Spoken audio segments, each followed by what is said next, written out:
Hello everyone. आज मैं आपको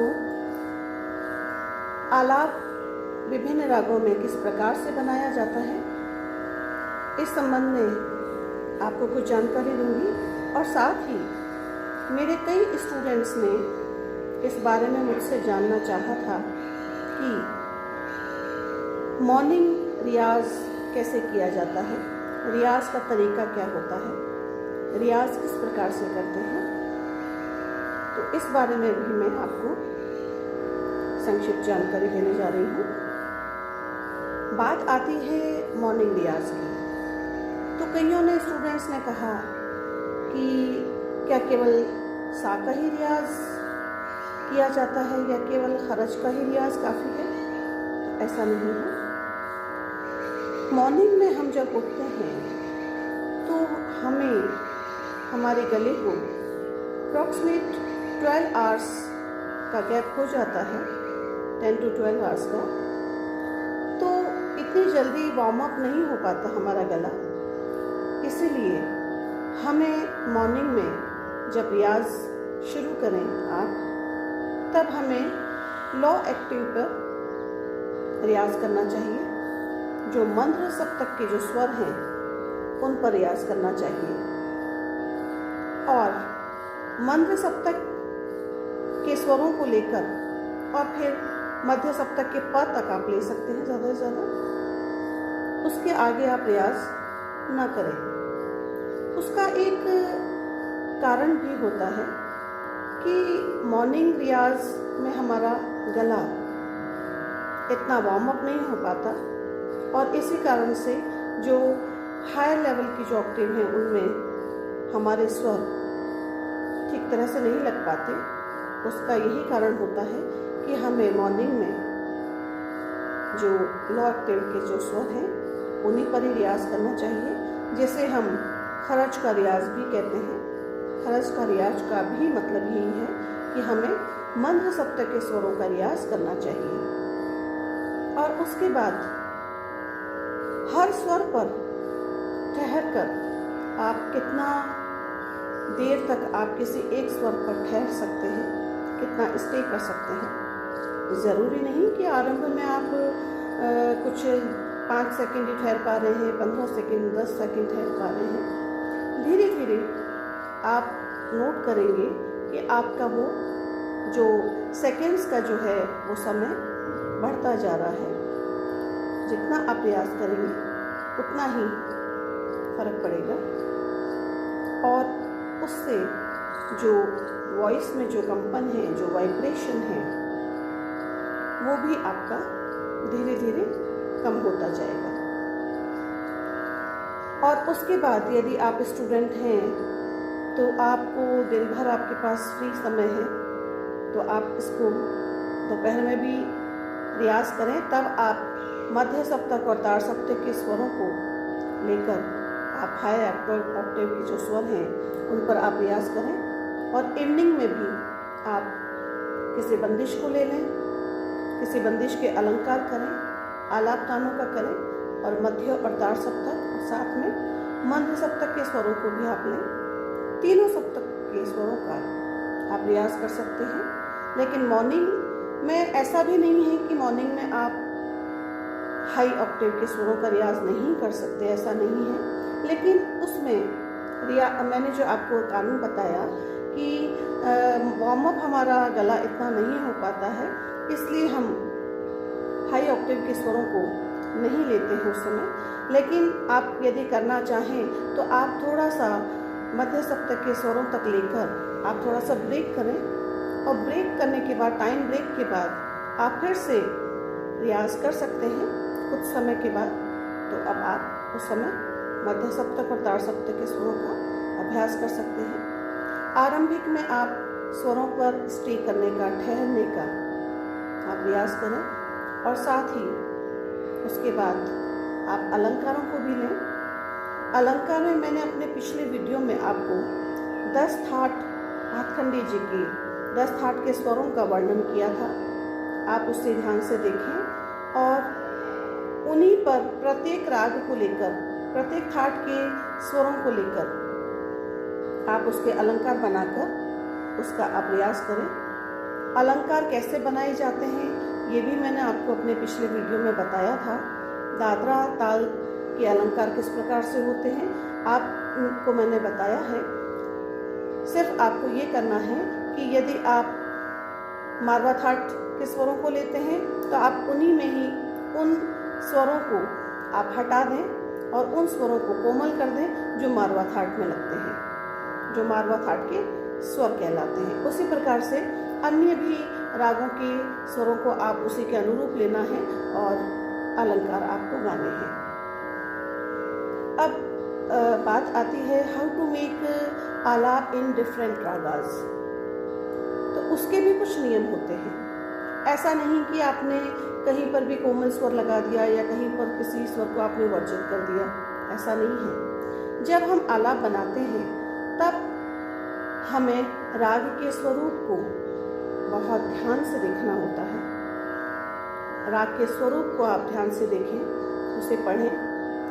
साथ ही उस राग में कौन से स्वर कोमल लग रहे हैं, कौन से स्वर वर्जित लग रहे हैं, उनको आप ध्यान से देखें।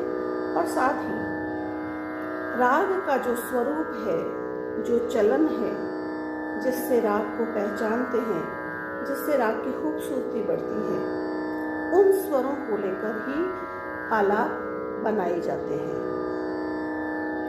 तो जब आलाप बनाते हैं साथ ही उस राग के वादी संवादी स्वर क्या है, क्योंकि उस राग में एक अमुक राग में वादी संवादी स्वर को प्रबलता से दिखाया जाता है और साथ ही कर्ण स्वर, मीड स्वर, किस प्रकार से हम किसी स्वर को लंघन करते हुए उसको प्रेजेंट करते हैं राग को, ये सभी बातें बहुत आवश्यक हैं किसी भी राग के आलाप को सुंदरता से बनाने के लिए। जैसे मैं आपको एक उदाहरण देती हूँ, राग मारू बिहाग।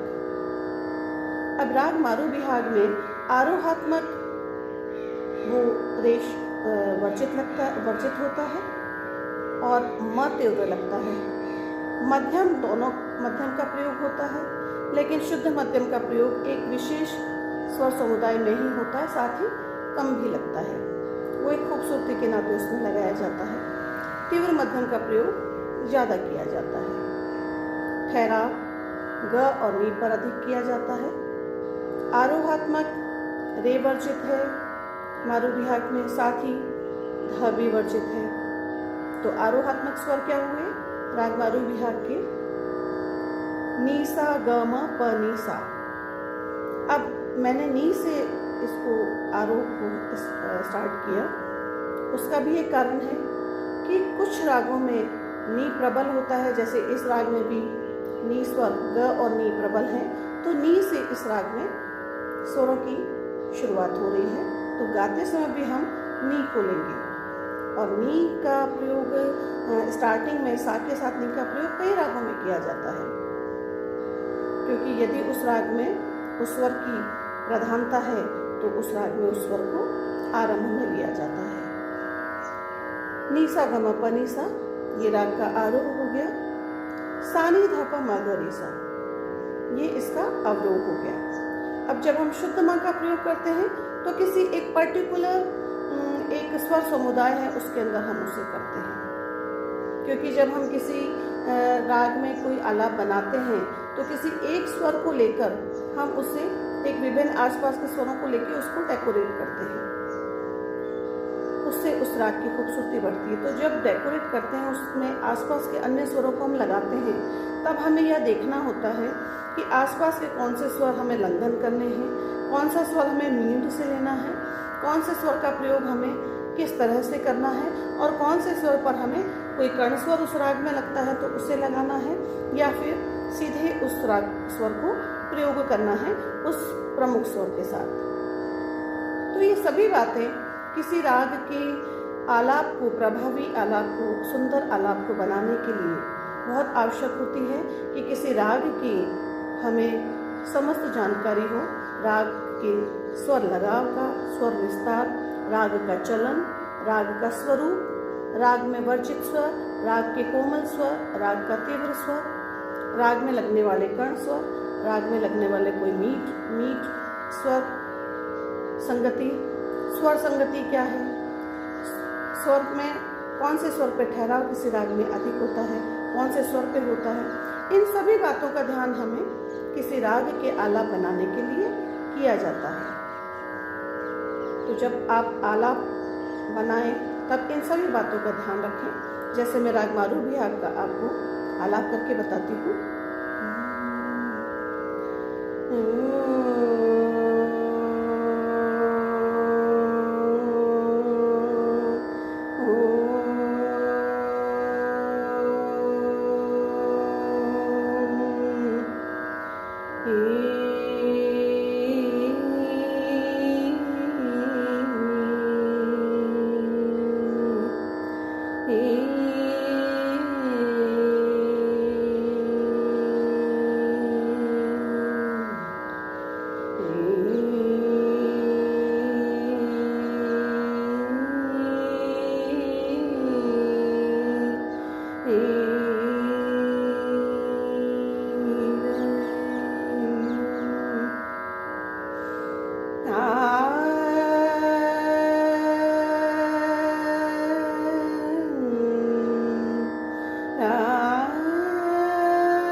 अब इसमें मैंने क्या किया, इसमें मैं ग को बार बार दिखा रही हूँ क्योंकि इस राग में ग प्रबल है।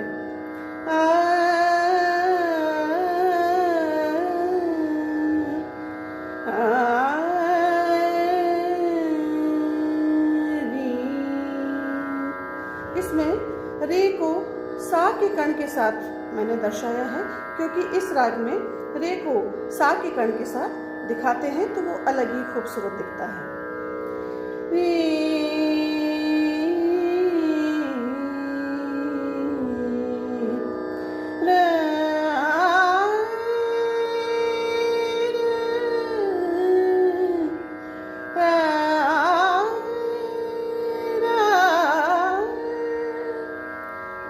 के बाद नी भी प्रबल होता है तो नी को मैंने प्रबल किया।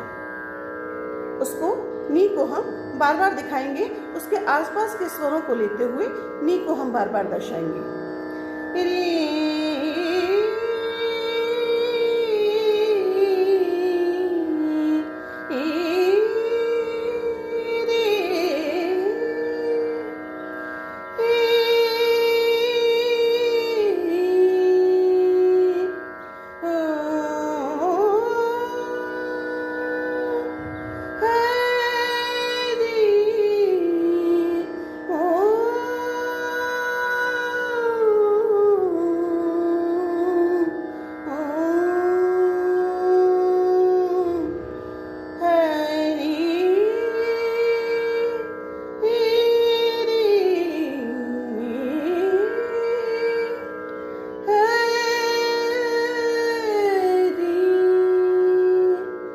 मैंने क्या किया कि अवरोहात्मक ध लगता है इसमें, लेकिन मैंने उसे नी के से प तक मीट के रूप में दिखाया है, उसका लंघन नहीं किया।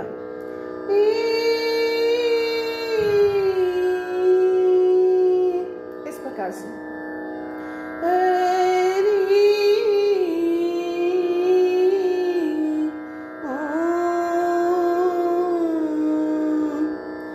राग में पा धा मा पा गा मा गा, ये इस राग में प्रमुख इस राग का चलन है।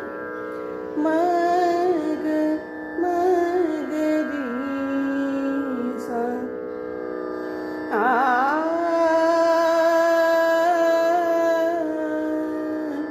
यहाँ पर शुद्ध मध्यम लगता है।